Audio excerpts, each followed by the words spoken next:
Saudara Prabowo dan Gibran belum resmi dilantik jadi presiden dan wakil presiden. Ramai wacana soal pembentukan kabinet Prabowo Gibran. Yang terbaru, Saudara, Ketua Umum PAN Zulkifli Hasan menyebut Eko Patrio merupakan calon menteri di pemerintahan Prabowo Gibran.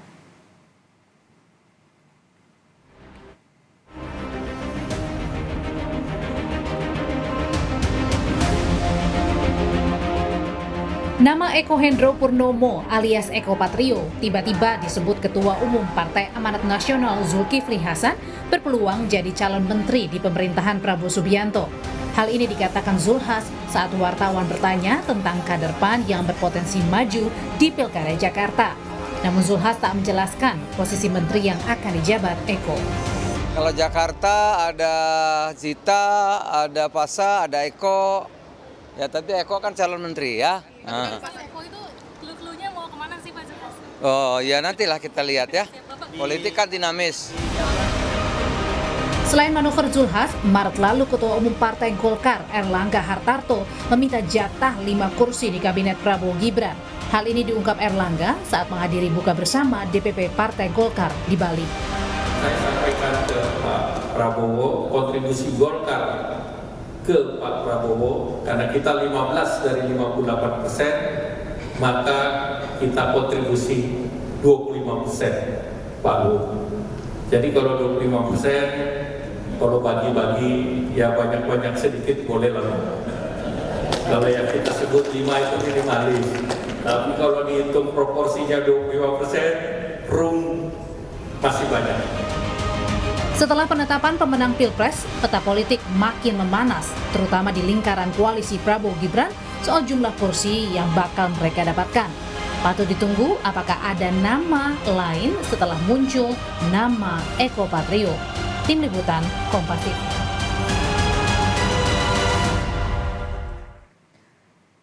Di tengah gonjang-ganjing kursi menteri, kenapa Ketua Umum Partai Amanat Nasional tiba-tiba munculkan nama Eko Patrio sebagai calon menteri yang akan disodorkan pada Prabowo Gibran? Kita tanyakan langsung, sudah ada Yandri Susanto, Wakil Ketua Umum PAN, dan juga Hanta Yuda, Direktur Eksekutif Poltreking Indonesia. Selamat sore Mas Yandri, Mas Hanta, terima kasih sudah bergabung bersama kami di Kompas Petang. Selamat sore Mbak Yandri. Assalamualaikum. Ya, waalaikumsalam. Saya ke Mas Yandri terlebih dahulu. Mas Yandri, ini kenapa tiba-tiba Pak Zulhas tiba-tiba langsung munculkan nama Eko Patrio sebagai calon menteri untuk diusulkan kepada Prabowo Gibran? Ya memang PAN bagian dari Koalisi Indonesia Maju. Insya Allah memang diajak oleh Pak Prabowo untuk mengisi posisi-posisi di kabinet Pak Prabowo nanti. Nah, siapa namanya, kemudian berapa jumlahnya, itu Bang Jul yang tahu. Nama-namanya pun sudah di kantong Bang Jul. Dan kalau persoalan nama, Mbak Cynthia, Bang Jul sudah sering menyebut, ya, ketika buka bersama dengan Pak Prabowo tanggal 21 Maret di DPP PAN, Bang Jul juga menyebut beberapa nama kader PAN. Kalau saya tidak salah waktu itu menyebut 4 nama kader PAN. Nah, oleh karena itu memang di PAN sudah disepakati untuk persoalan kabinet ini kita sudah menyerahkan 100% kepada Bang Zul Hasan sebagai Ketua Umum untuk melakukan komunikasi kepada Pak Prabowo dan Mas Gibran sebagai Presiden terpilih dan Wakil Presiden terpilih. Nah, saya tidak tahu berapa jumlah kursi PAN yang didapat, siapa, di posisi mana. Nah, persoalan nama Mas Eko ini memang jam terbangnya sudah sangat hebat. Dia sudah 3 periode di DPR RI, kemudian sekarang duduk sebagai Ketua PAN Jakarta, berhasil menaikkan kursi PAN di Jakarta, kemudian di DPP juga punya posisi yang penting. Jadi kalau Bang Jul menyebut salah satu namanya Mas Eko, saya kira kita tidak perlu kaget. Dan Mas Eko menurut saya pribadi, tapi kemudian kepada Ketua Umum dan Pak Prabowo sebagai pemegang hak prerogatif untuk menyusun kabinet, ya Mas Eko memang layak untuk menduduki salah satu posisi menteri. Nah, persoalan di mana posisinya atau apakah benar-benar menjadi menteri, ya tunggu tanggal mainnya Mbak Cynthia. Tapi menurut saya sebagai sahabat baik saya, Mas Eko ini ketika disebut namanya oleh Bang Jul, ya memang menurut saya mumpuni untuk duduk sebagai menteri. Gitu, Mbak. Oke, selain layak atau tidak layak, nanti ada banyak juga nih pertanyaan, karena kan kita tahu kalau di PAN ada nama Mas Edi Suparno, ada nama Mas Yandri juga. Tapi nanti saya akan ke Mas Hanta terlebih dahulu. Mas Hanta, kalau menurut Anda nama Eko Patrio ini memang sengaja dimunculkan oleh Pak Zulhas atau seperti apa? Karena kan kalau dilihat dari konteks pertanyaannya saat itu lagi bicara soal pilkada, tapi sengaja diceletukkan nama Eko Patrio gitu. Apa yang ingin sebenarnya disampaikan? Apa yang Anda baca? Ya, tentu saja celetukan politisi itu punya makna. Jadi bukan keseliu itu, memang celetukan yang memang ada pesan yang hendak disampaikan, Cynthia. Jadi kalau kita bicara tentang pola seleksi dan komposisi kabinet di Indonesia, tidak hanya di Prabowo Gibran ke depan, Cynthia, itu biasanya komposisinya terbagi dalam 2 jalur, alokasi partai dan non-partai. Nah, di alokasi partai ini, kursi-kursi menteri yang wilayah partai ini, terutama partai-partai yang memenangkan bagian dari koalisi, ini biasanya kombinasi 2 preferensi. Preferensi presiden sendiri, sang pemilik hak prerogatif. Yang kedua ada preferensi aspirasi dari ketua umum partai. Jadi tadi saya menjawab pertanyaan Cynthia, itu berangkat dari ketua umum Pak Zulhas, ada ketua umum PAN, itu referensi dari ketua umum PAN. Nanti tinggal kompromikan dengan dengan presiden. Dan ini realitasnya. Kadang saya mengatakan hak prerogatif presiden dalam konteks sistem presidensil tereduksi dalam konteks ini, dalam makna netral ya. Karena realitasnya sistem presidensil kita kan beroperasi dalam sistem multipartai, ekstrim. Sehingga presiden itu membutuhkan dukungan parlemen yang memadai. Untuk mendapatkan dukungan parlemen yang memadai supaya stabil, supaya kuat, supaya solid, maka salah satu yang diberikan, tanda petik ditukarkan, dikompromikan kepada partai adalah diberikan posisi menteri. Nah, karena itu kabinet ke depan itu akan kabinet semacam negosiasi ya, negosiatif, kompromistis. Jadi itu tidak bisa dihindari. Nah, keluarnya nama Mas Eko itu bagian dari yang saya katakan aspirasi dari Partai Amanat Nasional. Dan tadi sudah disebutkan Cynthia, nama 4 terkuat di PAN itu, kalau saya membaca memang satu ketua umumnya Zulkifli Hasan. Ini Pak Yandri ini juga nama kuat kandidat menteri di PAN. Kemudian Mas Eko itu orang dekat ketua umum lah, lingkar utamanya ditambah sekjen Pak Edi Suparno. Jadi kalau dapatnya 4, omongan Cynthia itu benar, tapi kita nggak tahu kan sampai 4 atau 3. Ditahan sampai di situ Mas Hanta. Saya ingin menegaskan lagi nih, Mas Yandri, artinya apakah PAN ini mendapatkan lebih dari 2 kursi? Sebut saja Pak Zulhas satu lagi Mas Eko yang disebutkan oleh Pak Zulhas. Ya, jadi begini, persoalan jatah menteri dan berapa kursi menteri, ya kita menghormati itu hak prerogatif Pak Prabowo. Dan tadi sudah saya jelaskan, untuk melakukan komunikasi itu tunggal di PAN itu. Hanya ketua umum lah yang kita beri kepercayaan untuk melakukan komunikasi dan pembicaraan secara serius pada presiden terpilih. Tapi kalau kita lihat secara langsung berita ketika Pak Prabowo kunjungan ke PAN tanggal 21 Maret, ketika Pak Prabowo pidato di mimbar kehormatan PAN waktu buka puasa bersama, ya kata Pak Prabowo kira-kira begini, kalau teman lagi susah itu ya nggak banyak. Salah satu PAN ini teman setia dan teman lagi susah. Kalau teman lagi senang banyak Pak Jul katanya. Bahkan sekarang yang nggak pernah muncul tiba-tiba muncul, ujung-ujungnya bawa titipan lagi. Nah, oleh karena itu Pak Hatta, Pak Jul, ini kata Pak Prabowo ini bisa di tracking di beberapa media massa. Jangan kaget Pak Hatta dan Pak Jul kalau nanti PAN minta X bisa lebih daripada X. Nah, saya yang bisa menerjemahkan itu kan Pak Prabowo sendiri. Tapi bagi Pak, kami meyakini komitmen dengan Pak Prabowo ini insya Allah berjalan baik dan tidak ada persoalan apapun karena chemistry antara PAN dengan Gerindra atau Bang Jul dengan Pak Prabowo sudah teruji selama 3 kali Pilpres. Nah, oleh karena itu kita tunggu saja dan PAN sudah menyiapkan nama-nama terbaiknya, menyiapkan nama-nama yang menurut kami layak untuk dijadikan menteri. Tapi sekali lagi lahir di Pak Prabowo dan kami kader-kader PAN siap lahir batin untuk menyusulkan pemerintahan Pak Prabowo dan Mas Gibran 5 tahun. Apakah ini artinya PAN yang mengklaim sebagai teman baik dari Prabowo akan mendapatkan lebih dari 2 kursi menteri? Kita masih akan membahasnya usai jeda. Tetap bersama kami di Kompas Petang. Lalu apakah benar ada jatah lebih dari 2 menteri di kabinet Prabowo Gibran yang akan datang? Karena Pak Zulhas sudah menyebutkan nama Eko Patrio yang diusulkan untuk menjadi menteri. Saya ke Mas Hanta. Kalau dari Mas Hanta sendiri melihat sosok Eko Patrio ini kapasitasnya seperti apa, Mas Hanta? Ya, memang pengangkatan menteri itu bagi seorang presiden sebelum ke Mas Eko, racikannya kan ada 3, pertimbangan politik, teknokratik, dan publik. Pertimbangan politik itu pasti perimbangan kekuasaan, kursi. Jadi kalau dia preferensi kuat dari ketua umum partai, dia berpeluang besar, Cynthia. Nah, Eko Patrio, Mas Eko itu kuat di situ. Dia orang dekat ketua umum di Partai Amanat Nasional. Itu poin 1. Mas Yandri termasuk, Sekjen juga termasuk. Itu poin yang pertama. Yang kedua dari sisi teknokratik. Nah, itu soal kompetensi seperti pertanyaan Cynthia.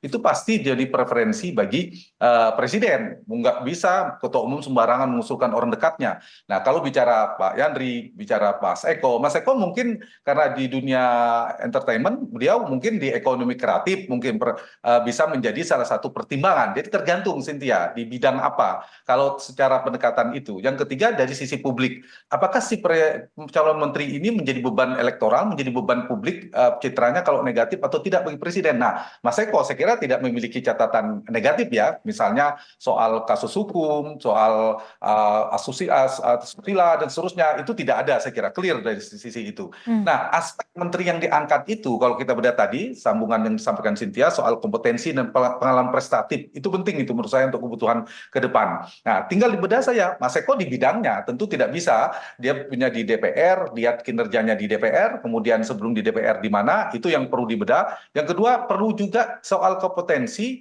juga perlu pengalaman manajerial dan leadership. Karena mereka akan berhadapan dengan partai besar juga, namanya partai birokrasi, selain di partai sekarang ini. Nah, itu juga penting. Yang ketiga, loyalitas nanti ke depan. Loyalitasnya sekarang pasti ke ketua umum, tapi ke depan kan juga ke presiden. Yang paling penting, preferensi terpenting, ini paling determinan ya Cynthia, bagi menteri-menteri yang berasal dari partai politik adalah rekomendasi ketua umum. Jadi kalau dia bukan orang dekat ketua umum, nggak mungkin mau sehebat sepintar apa, profesor apa, segala macam Bang Yandri ya. Nah itu, jadi kalau dia dekat, dia kuat preferensi oleh ketua umum, apalagi punya kompetensi yang bagus, punya pengalaman prestatif, presiden oke sama yang bersangkutan, publik juga tidak memberi catatan negatif, mungkin itu akan lolos saja gitu. Nah tapi kalau ada salah satu catatan agak sulit. Nah per hari ini saya lihat Mas Eko tidak terlalu memiliki ada plus minus ya, pasti ada kekurangan, ada kelebihan, tapi akan menjadi beban presiden, misalnya ada kasus apa, dan relatif tidak ada.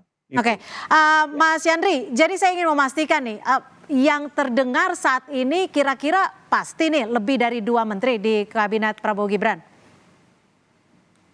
Ya kalau jumlah yang tahu komunikasi itu kan Bang Jul sama Pak Prabowo. Tapi pada prinsipnya berapa kader yang diminta oleh Pak Prabowo, tentu PAN sudah menyiapkan nama-namanya. Dan stok PAN itu banyak, yang siap secara lahir batin banyak ya. Tinggal nanti di pos mana diminta oleh Pak Prabowo, berapa jumlahnya. Tadi saya bilang nama-nama sudah ada di kantong Bang Jul.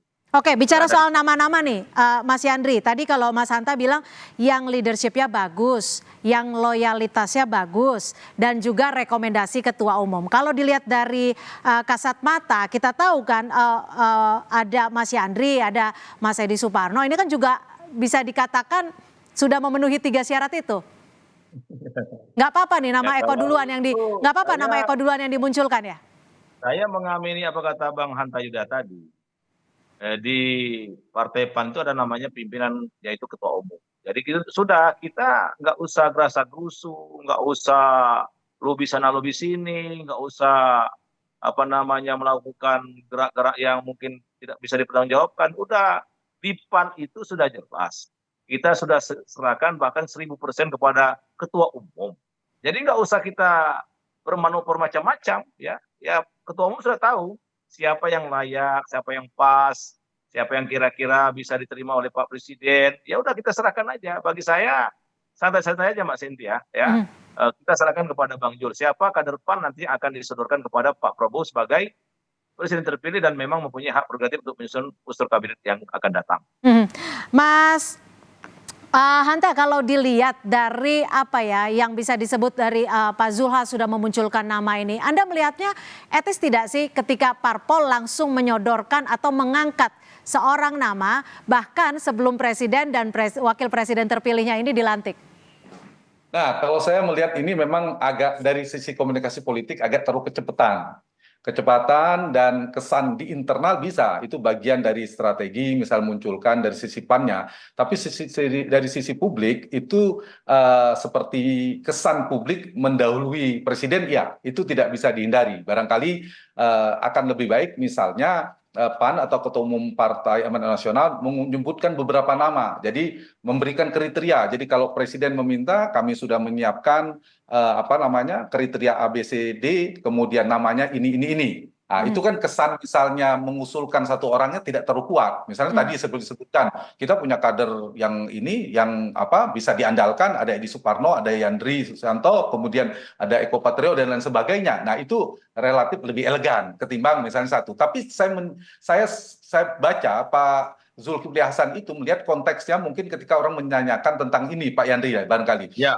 Pilgub DKI. Jadi Pilkada DKI itu salah satu namanya Eko Patrio. Nah, kan tapi Eko juga menteri ya mungkin gitu. Tapi kalau orang bicara Banten, misalnya Bang Yandri juga Gubernur Banten, barangkali nama Yandri yang keluar. Jadi mungkin ada momen itu ditambah ada Zita kan, putrinya Pak Zulhas. Jadi kalau Pak Eko ke menteri, Zita semakin besar peluangnya di Jakarta misalnya. Jadi saya kira memang ada konteks pesan itu yang disampaikan. Yang kedua, saya ingin komentari yang sebelumnya Cynthia. Jadi jatah-jatah bagi partai politik itu ada 2 poin, kursi dan kontribusi.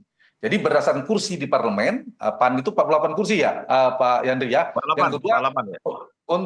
kontribusi itu adalah dari sisi kualitatif, keringat. Jadi ada Golkar, ada PAN, ada Demokrat. Itu adalah partai yang kontribusinya jelas ketimbang PKB dan Nasdem karena mereka berhadapan-hadapan. Nah, itu saya kira menjadi pertimbangan preferensinya, dan kalau dilihat dari kursi 48 yang dimiliki oleh PAN, saya menduga minimal 3 kursi mereka akan dapatkan. Tapi 3 kursi ini harusnya tetap mengedepankan hak prerogatif presiden. Jadi bahwa si ketua umum memberikan masukan ada nama A, B, C, O, tidak, tetap keputusan harus di presiden. Karena kita tidak menghendaki sistem ini kemudian mereduksi hak prerogatif presiden. Karena presiden kan punya utang dengan rakyat, menunaikan janji kampanyenya, butuh orang-orang yang capable untuk menyukseskan agenda pemerintahan. Tapi lagi-lagi saya katakan realitasnya menteri dari partai politik tidak ada pilihan. Bang Yandri kalau tidak loyal dengan Pak Zul, itu nggak mungkin jadi menteri. Baik. Kecuali keluar dari utang, Pak, dipilih lewat jalur lain. Baik, singkat saja Mas Yandri, dengan dimunculkannya nama Eko Patrio oleh Pak Zulhas ini sempat ada pergolakan tidak di dalam kader-kader PAN? Oh enggak, Mbak Cynthia. Jadi di PAN itu sudah santai-santai saja, tidak ada friksi. Kita satu komando di bawah koordinasi Bang Jul Hasan. Jadi memang kita apa yang disampaikan oleh Bang Jul, ya kita samina wa ta'na aja. Jadi karena kita memang sudah menyerahkan dari awal, persoalan yang diusulkan kepada Pak Prabowo itu ya didasarkan kepada Bang Jul. Tapi apabila Bang Jul menyebut nama-nama, ya di PAN nggak akan terjadi friksi ataupun tidak akan terjadi goncangan, bahkan tidak akan terjadi sesuatu yang huru hara, enggak. Kami pastikan PAN kompak, PAN solid, dan PAN akan patuh dengan ketua umumnya. Oke, terakhir Mas Hanta, singkat saja. Dengan dimunculkannya nama Eko Patrio ini, apakah ini menjadi bentuk dari PAN untuk menunggu atau melihat respon dari publik sendiri seperti apa? Singkat saja. Jadi ada 2, betul. Jadi pesan ini saya melihat preferensinya 2 ditujukan, bisa ke Pak Prabowo. Tapi kalau ke Pak Prabowo itu kan tidak harus ke publik. Yang kedua memang testing the water, bagaimana respon publik kalau dimunculkan nama itu. Barangkali ada catatan dari Ketua Umum PAN, jangan sampai ada kontroversial nama-nama itu, sehingga lebih awal dimunculkan itu semakin baik. Dan setelah ini saya yakin Cynthia akan muncul nama-nama baru, akan muncul banyak sekali dari partai politik, non partai politik dan seterusnya, banyak. Kecuali 3 wilayah menurut saya yang harus dijaga Pak Prabowo, Triumvirat, Mendagri, Menlu, dan Menteri Pertahanan. Itu wilayah presiden penuh, saya kira tidak bisa dikompromikan ke partai. Yang kedua, yang menguasai hajat hidup orang banyak yang terkait dengan Menteri Keuangan, Menteri SDM, BUMN, itu juga dugaan saya tidak terlalu divulgarkan dibagi-bagi partai. Dan satu lagi, yang menguasai dapur kekuasaan istana presiden seperti Mensesnek, itu dugaan saya tidak wilayah partai politik. Nah, di luar itu sah-sah saja karena dinamika politik di kita, dan yang paling penting adalah hak prerogatif presiden pada ujungnya. Dan jangan lupa setelah ini keluar nama-namanya. Akan ada nama-nama lain usai dialog di Kompas Petang sore ini ya. Sedang membahas calon menteri ini. Baik. Calon menteri. Baik. Terima kasih Mas Hanta Yuda, Direktur Eksekutif Poltreking Indonesia, dan juga Mas Yandri Susanto, Wakil Ketua Umum PAN. Terima kasih sudah bergabung bersama kami di Kompas Petang. Selamat sore.